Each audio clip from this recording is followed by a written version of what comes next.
My name is Arnold Schwisberg. I'm the founder and producer of Jazz on the Mountain at Blue, and I have the privilege and honor of sitting here with CHARNETT MOFFETT, a world-class bass player who just finished an incredible performance opening up for the Kenny Garrett Quintet. CHARNETT, I want to welcome you to Jazz on the Mountain at Blue, and thank you so much for coming. Give us your impressions of what you've experienced during our festival. Thank you very much, Arnold. I want to say it's a pleasure to be here and quite an honor. The experience here has been overwhelming feeling of joy that was shared with the people and all of the fans, all of the students, everyone here, the crew, the representatives, has really made us very comfortable and allowed us to be artists in a creative capacity to bring the music to the people. During the Jazz Festival, there are many scenarios that take place, as you know, and the most important thing is to be able to always make the adjustments as we're constantly improvising on and off stage. We had a unique situation with the weather, and we moved inside, and just everyone here handled things so diligently and beautifully that we are able to enjoy another capacity in a more intimate setting. It's a great honor, and I look forward to coming back next sometime in the future to perform outside with all this beautiful nature that we have. I would also like to continue to educate people with many different ways of making music through using the diatonic system with scales, mixing Western sounds with Eastern sounds, no matter what part of the world we may be, knowing that we can create anything that we imagine in our thought process and use it as a melody, a harmony, and a rhythm, which are the key elements that allow us to have the music. I'm currently here, as you know, promoting the Solo Bass Works project, which is known as The Bridge, and I was privileged to do some of the standard pieces from that album. This album includes work of compositions like Caravan, Fragile, Black Codes from the great Wynton Marsalis, and many others. And I also have my newest CD, Spirit of Sound, which is the ensemble group, which includes tambora and tablas and percussion, as well as vocals and fretless bass. Is currently the music that I'm also promoting with the group. So no matter who you are or where you are, we all need music to help heal our bodies and souls and to bring a joyful atmosphere. And surely the people here in this environment exemplify that with the love, patience, and kindness that they have diligently given us as artists. Thank you for lovely, lovely words. Let me ask you, music education is a very big part of what we're doing at Jazz on the Mountain at Blue, and I was able to attend your master class, one of the few events of the entire weekend that I saw almost entirely.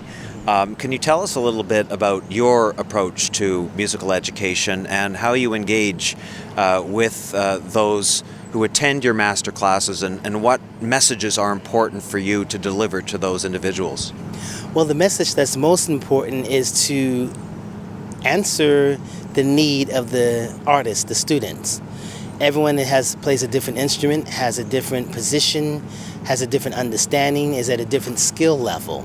So you can't teach everyone with the same information. You have to find out what each individual's situation is and apply a technique, a concept in a way that it actually helps them in whatever their situation may be, whether it's vocal or piano or a wind instrument or even a string instrument.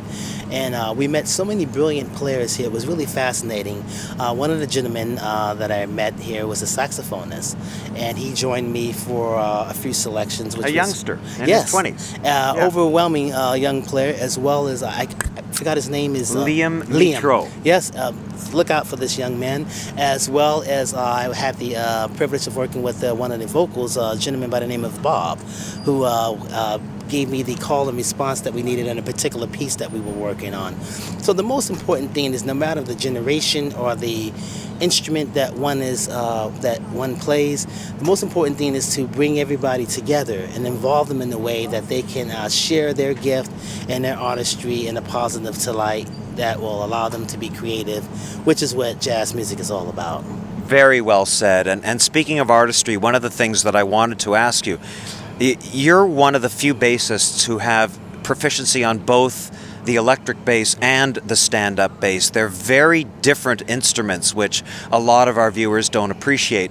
How would you describe your different approaches to each of the bass incarnations that you play? Great question. Well, as you know, each instrument has a different position. With the stand-up bass, I'm in this position here, which allows me to go up and down from the neck. And with the electric bass, I'm playing across the bass. So they have a different sound. The tuning is the same. It just depends on what story that you want to share and share with your audience. Although you have the same G, D, A, and E string, and it's in the same tuning and the same frequency range, the tone is different. So depending on the composition of the song that I would like to share with my audience, really determines for me which instrument that I'm going to communicate with. It's like a language, it's our voice, so the bass becomes my voice in a personal capacity.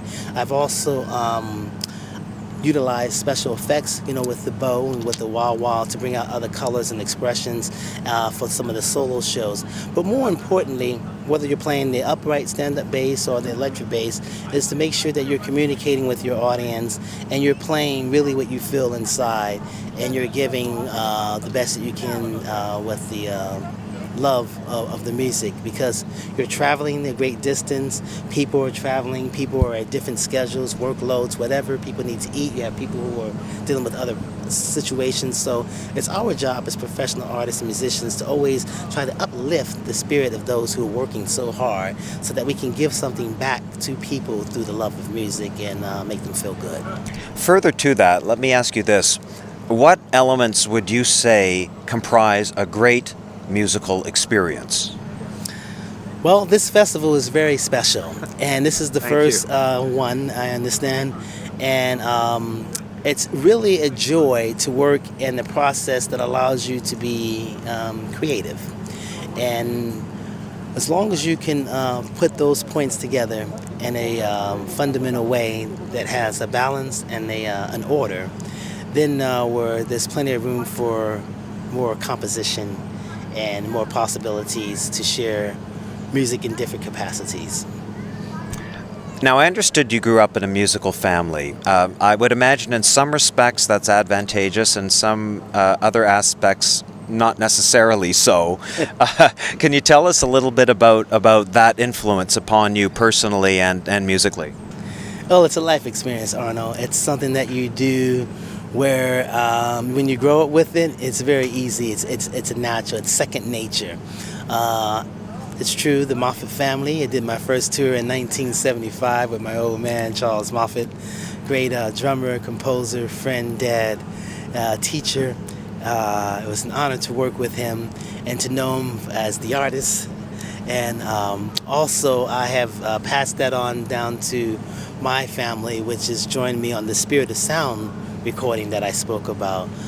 When you travel early in life and you've been doing it so long, one thing that's important is to make sure that you're constantly keeping an open mind and evolving and bringing in the different aspects of culture that you experience, whether it's here in Canada or being in Morocco as I was last week, or in the future going to Japan, or wherever I may find myself. I was just in Brazil, and me being able to adapt to the different possibilities, because what's happening is that we're all really basically aspiring to do the same thing, and that's just to really have a beautiful time of respect and peace of mind here.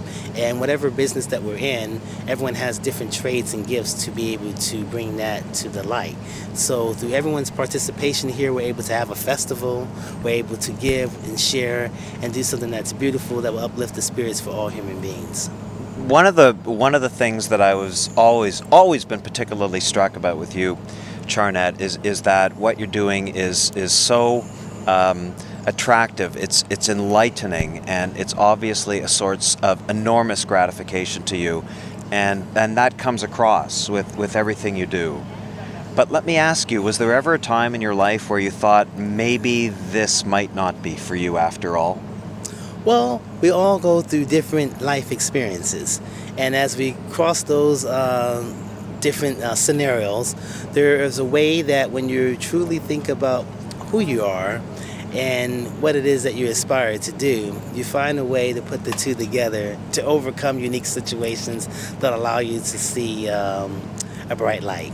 And obviously, You have a beautiful smile on your face, and that light is shown through your spirit that allows us to be a part of such a beautiful festival, and it comes with the start of the energy of how it's created. That's absolutely incredible. After your class, there were so many young players that approached you and asked for your advice and your recommendations and your thoughts about music. What would you offer to a youngster who's determined to be a jazz musician and they know they have a long road ahead of them and maybe they need a little bit of encouragement? What would you share with that person? I would share to be patient, never give up. Also,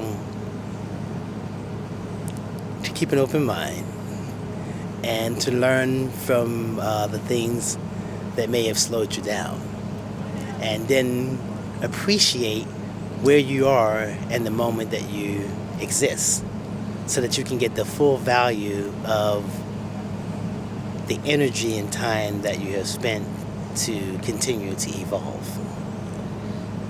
Are there any aspects of yourself as a musician, as you conceive of yourself as a musician, that you feel have not yet been fully explored?